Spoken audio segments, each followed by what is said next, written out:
কুষ্টিয়ায় NID জালিয়াতির চাঞ্চল্যকর মামলায় ৩৫ জনের বিরুদ্ধে অভিযোগপত্র দিয়েছে সিআইডি। অতিরিক্ত পুলিশ সুপার জিয়াউদ্দিন আহমেদ জানান, ৪১ আসামির বিরুদ্ধে অভিযোগের সত্যতা পেয়েছেন তারা। তবে ৬ জন সরকারি চাকরিজীবী হওয়ায় তাদের নাম চার্জশিটে অন্তর্ভুক্ত করা হয়নি। আসামিদের মধ্যে জেলা পরিষদের সাবেক চেয়ারম্যান রবিউল ইসলাম, বহিষ্কৃত যুবলীগ নেতা আশরাফুজ্জামান সুজনের নাম রয়েছে।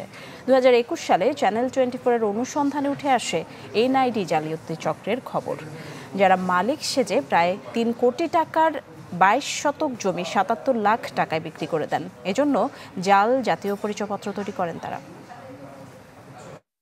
৪১ জন মোট, এর মধ্যে ৬ জন কর্মচারী আছে, সরকারি কর্মচারী আছে। তাদের বিরুদ্ধে যেহেতু এটা দুদকের শিডিউলভুক্ত অপরাধ, এটা আমরা তাদের বিরুদ্ধে তদন্ত করে আদালতে চার্জশিট দাখিল করতে পারি না।